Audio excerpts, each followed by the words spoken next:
What's up, guys? Welcome to ZCT number 6. I realize it's been a while since the last one. Happy New Year. Happy New Year. I know we're 3 weeks late, but Oh, yeah. never too late to say that, I guess. Yeah, sure. Except for maybe It's been a while. 6 months from now, Yeah, it's been a while since we've done some videos, but we figured we get back into the groove of things. Today we have our friend Sean here.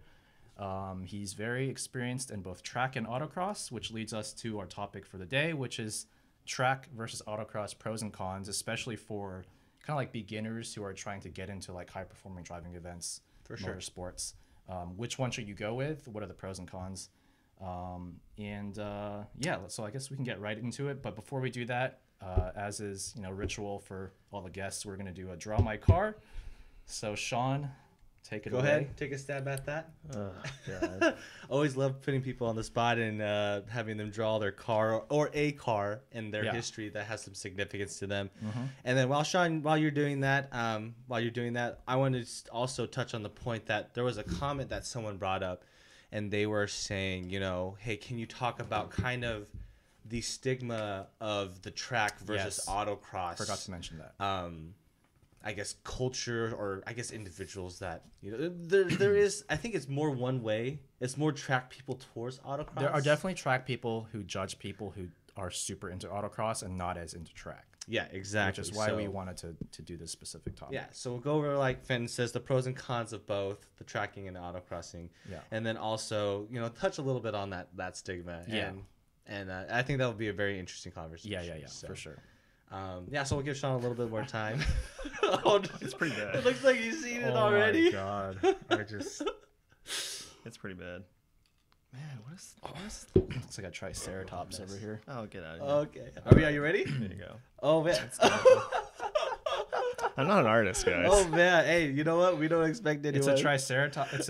It's a duo see this? ceratops. Okay, so let me put this up closer on my side so you can see it. I mean, we both know what it is. We know what this is Yeah. because we know Sean. I don't know if our viewers would be able to guess exactly what this, but Thanks, man. I know what this car is. Fenton, you know what this car is, and this is Sean, why don't you share? yeah, This is my 97 white Miata. cool. Boom. Tell us a little bit about it before we hop in. Maybe since we brought you on because you do both track and autocross in it, so maybe you can talk about it a little bit and maybe a few things that you've done to it and how you think it handles in both. So I bought it 3 years ago. This was my learn to drive manual car, and it has since transformed into my track rat autocross car. Okay. Pretty much all the bolt-ons and all of the 9x9 Super Miata suspension work. So it's It's a handling car. It's a basically. handling No power car, mods. maybe 110 wheel, but it is very much set up for grip.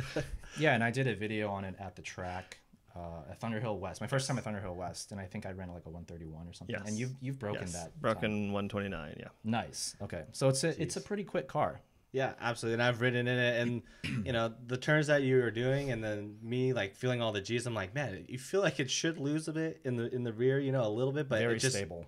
grips. So And it's a pretty great awesome. example for our topic because it's very popular at both autocross and track days, and you've done both in the Miata. So Oh yes. Cool. All right. Well, thanks for sharing your masterpiece, I guess. I didn't mean to say I guess. That was just a natural take. But so let's jump right into it. I guess we'll start with track first. And let's just cover pros and cons that maybe both of you think. And then we'll just discuss, and then we'll move on to the autocross. Well, I think it's worth mentioning that you and I don't know if maybe you too, we started out HPDs with autocross, not track days. Okay. Yeah, Did you that's true. do that Yes. also? Yes. Yeah. And I think it's a good point to make because it's so much easier as an individual, especially like if you don't know a whole lot of people who do track days. It's easier as an individual to get into autocross first Oh, yeah. because, well, number one, it's way cheaper. It's like maybe $50 to $70 for a day. Two, it's way lower risk because you're going at such lower speeds and there's just cones essentially Sure. versus walls. And the community is pretty tight around it as well. Oh, yeah, for sure. For sure. But let's just talk about autocross first since we Okay, kind of segued sure. into it. Yeah. Okay. So like you're saying, cost and learning and everything. So maybe Sean, you can talk about your first autocross event and how that went, and what are the main things you learned from that, and talking about autocrossing and the pros behind it. Yeah. So my coworker Eris, was trying to get us all to HPDE, and he highly recommends starting off on a practice autocross. So those of you who have done autocross, there's timed competitive events, and there's for fun, just show up, and everyone tries to run as many laps as they can, and that's what we did. And showed up my car, hadn't done any work to it, hadn't driven anything competitive before. My God, do you learn a lot in your first day. I think I learned more in my first autocross than like 10 years of driving. Right, of doing non-HPD stuff, right? Just you learn car control. Yeah. Yes. Yeah. Yes. That was going to be my biggest point too, because in autocross, because it's lower risk, you can really push the limit of yourself and the car without the constant fear of like crashing, especially for us being in NorCal. The closest track to us is going to be Laguna Seca or Sonoma. And both are like extremely risky tracks. Yeah, if you push you too get hard, punished pretty badly, as we kind of all know. Yeah, for sure. So and then like I guess main takeaways other than learning a ton, maybe you can talk about like I don't know after your first event, like what were some like do you see any cons of doing autocrossing at all, or I think I know what you'll say for some of your cons, but maybe I don't know. What about you, Sean, in terms of some things that maybe wish got better or didn't expect from autocross? I don't know. You instantly hooks you. Yeah. You want to go back, and you just want to keep ragging on your car. The downsides, the casual ones, you may not learn as much as a timed event because you don't actually get the timed feedback. Sure. That's a good point. But you just need to get comfortable in the car first before you work on speed. So that's like a big one. You need to immediately get comfortable in your car, regardless of lap times. You need to get confident and comfortable. That's a big deal. And the other one is you realize how much your tires suck. Oh yeah. So the first thing I wanted to do was tires after that, and that's what I did. Immediately bought way too sticky tires to learn on the track because RS3s I would not recommend learning on Hankooks on the track. They don't talk very much. They don't give you the feedback. They don't give you the feedback like all seasons do. For sure. And so I think I set myself back a little bit, kind of jumping in there. Interesting. And then also it kind of overloads the car a lot, just having so much mechanical suspension grip. works over time. So just start stock as possible, I think. I would agree with that. I think for autocross, one mistake that you and I made, to Sean's earlier point, is you should start with practice events where you get unlimited laps, screw timing. Timing doesn't matter that much for your first event, because we both started out with SCCA, the Sports Car Club of America, which is like an official event. All the the times get like scored and ranked for the season. And we got like 4 runs on our first day. Like 4 runs for a track that's like 30 seconds. That's like 2 minutes of seat time. Sure. You're just not going to learn that much in 4 sessions. So getting unlimited runs, I think, is a way better way to get into it. The other thing one thing I don't like about autocross, I guess not don't like, but it's a negative versus track days, is that you're forced to learn the course on the fly because every autocross runs a different course, and it's a little bit more confusing because you're looking at cones, and sometimes you may get a little confused in terms of, where do I turn here? Do I turn here? Sure. Whereas track, it's way more straightforward because you see the pavement. And it doesn't change. So you can track your progress much easier with track days, which could be a pro and con because learning on the fly is good too. Right. Yeah. So I think that's something that you mentioned that I knew you were going to bring up, and to add on that, like some people, it's hard for them to pick up and learn on something that short. Whether it's like, you get the 30 seconds. Some people can pull out a ton, extrapolate a ton of feeling and, all this data, or, they can learn like that quickly. But for me, when I go out there, when I do like my, 9 or so runs, I'm just like, what did I just experience? Dude, me too. Because for me, like the adrenaline rush takes over, and by the end of the 10 runs, if you ask me to like draw a picture of the course, I would not be able to do it. Right. And but some people are able to do that. And I feel like people who are in that bucket, maybe they benefit more or can see, more of, they lean more towards autocross as a great way to learn than people who maybe like us. Admittedly, I'm not the greatest analyzer of my 30-second run out there, so I'm just out there, trying to go as fast as I can. And, and maybe if I did take the time to, try to like learn it and, figure out what I'm feeling out there, it'd be a lot more productive. But Yeah, that's for me, just it's not me. as productive. And as I think well. maybe Sean, you can give. I think you're more of the guy that can take a lot more out of the shorter times than maybe what Fent and I. So maybe do you have thoughts on that at all, or? Yeah, maybe we're getting ahead of ourselves, but I think that is the fundamental difference in autocross is you need to be the person who likes going out with a new course every time. Sure. Yeah. There are a lot of sports like that, like the competitive downhill skiing, for example. Like you do the course blind. Yeah. So that is the fun part, though, is learning the course. And to me, it's more interesting than the track. The track, you're going to be out there with people who've done the track 100 laps more than you. That's and true. Yeah. have the course completely memorized, and you're never going to beat them. But in autocross, Kind of levels it. seat of your pants, it's a lot more skill and a lot more just intuition for the correct speed to go through corners, whereas like Lagoon, it's just, okay, he's a little braver than me. He's taking this corner 5 miles per hour faster, and I don't think I can do that. So Yeah, totally fair point, I think. I think autocross, if you're trying to be competitive with other people, it's probably a better tool than track days, because track days, to your point, like there are people who have way more experience at that track. But I also feel like once you've done, for me at least, 2 to 3 track days at one track, I'm pretty much like close to level set with like some of the intermediate experienced people in terms of just knowing the track. So, but it's like your mileage may vary. It all depends on like what you're trying to achieve. Yeah, sure.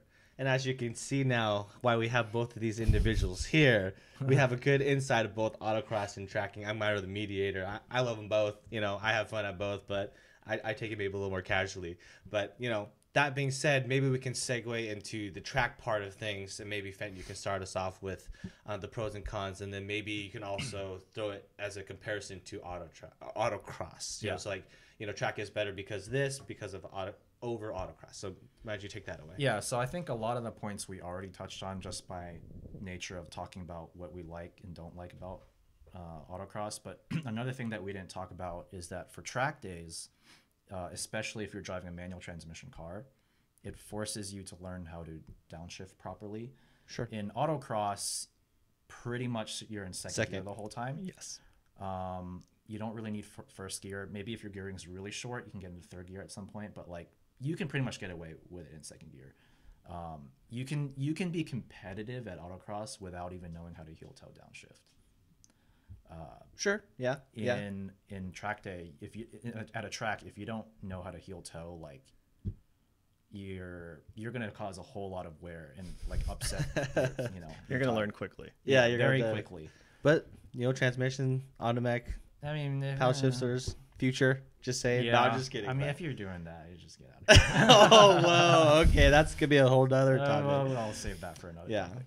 I think I'll jump in here with the con. I think obviously it's the dangers that a track brings as compared to autocross. You can't get over that, obviously. I've definitely had my spill of spin outs on the track, and it's frightening. I'll tell you that much, right? It's not fun, and it's gonna happen to you. And You're gonna spin. you're gonna spin at the minimum. You're gonna spin at least once. If you're not going hard enough. No, just kidding. But yeah, that's kind of the cons of a track, is that you can't get away with the dangers from it. Autocross, sure, it could be like kind of. There is. I've never seen anyone total their car out. Yeah, I've never seen someone total their car. But you know, it's just way more safer, and that there's way less risk, and that's why we've recommended before doing autocross as your first kind of high performance driving event is just totally safe, and you don't need to, like you said, as much to do. And I'll maybe kick off another pro, and then you guys can weigh in on this. I think the price per dollar, the dollar per time Per seat time. per seat time, like is, in my opinion, a lot more. Worth is subjective, but you objectively get more seat time. Well, let's think about that, because if you're talking about a practice autocross event, like 20, let's say 20 runs, or no, let's say 15 runs. 15's pretty standard. 30 seconds each, right? Let's just call it 10 minutes of seat time for $75. A track day is 3 times that in terms of price on average, so like 200 to 250. But you get 5 sessions of 20 minutes, which is, 100 minutes. So to your point, you get a lot more seat time. You just did the math. I just did the math. Essentially. But what you can get out of that time, I think maybe Sean would, argue that you can get more out of it in terms of your money. Because on track days, you spend a lot of time just going straight. Sure, absolutely. And then autocross, you spend a lot of time turning and feeling your car. So I don't know. Do you have? Well, then the one that really helps me for autocross is that after every lap you stop, you look at your time and you think about what you get the messed up. Yeah, you get you get the instant feedback. When you try to like piece your lap times back together afterwards, you sometimes don't even know what your fastest lap was. So the feedback is a little. The feedback loop is not as quick. The last point I want to make on track versus autocross is with autocross, you're basically going to be, let's say, below around 60 to 70 miles an hour in the entire time, which is great for car control. But you're never going to get to a point where downforce matters. No. So if you want to, once you get really good at low speed car control and you want to test your high speed car control, it's kind of a different ball game. When the tail end starts to kick out on your car going 100 miles per hour, very different feeling than at low speed. You have to be much quicker with your reactions. Yes. And downforce plays a much bigger role. So also in terms of car development, if you want to build your car to be competitive at high speed, it's completely different than autocross. So that's just my last point on that. Okay. And actually, I think that's a great little maybe tangent we can go on, like building your car for track versus autocross. Sean, I know you have definitely built up your car and you put a lot of work into it. So what are your mentalities of you're kind of, I don't know, is it a hybrid kind of building towards both? Or what have you noticed? Like if you started to do something more autocross oriented, how did it impact you on the track and vice versa? Well, to Fenton's point, autocross is effectively low speed control because of the vehicle dynamics. You're not going fast enough for aero drag to be a huge issue, that it actually fundamentally changes your driving style. So some skills are transferable, but the really like ragged edge of car control at low speed is not the same as high speed. So you like can trail have slower braking, reflexes. slower reflexes, trail braking is more important. You have a lot more time in the corner to kind of figure things out versus, like when you're flying over a bus stop, like it's a seat of the pants kind of thing. Exactly. Okay. So, and then the interesting thing for me for autocross is you build towards mechanical grip because 90% of the time you're in some kind of corner versus the track. You really just realistically to build lap time, you want to build horsepower and brakes. Yes. Because you need brakes because of horsepower, but horsepower is like a free lap time thing. Yeah. Sure. Okay. And autocross is like kind of harder on your tires because you're always at high Gs. Yes, you get the most lap time on autocross out of your tires. Like it's not very fun to autocross competitively on all seasons versus the track. You can get by with all seasons. Yeah, for sure. Cool. Well, yeah. So, like I said, this is kind of where we wanted to start the conversation, was the pros and cons of both. I know there'll probably be a lot of comments on what we've said. I know we've gotten some, feedback on the SCCA. Yes, it's a great organization. We're not here to bash it in terms it's a great organization. We're not here to bash it in terms of saying you don't get that much lap time. We're just, and then some people have said, no, we've gotten a lot of laps with SCCA. Just us in the Bay Area. We went to Oakland, and there's a ton of people, and we didn't get that many lap times. Yeah. Maybe in other places you can get way more than 4 laps, but that's just our personal experience. So just wanted to clarify that. Yes.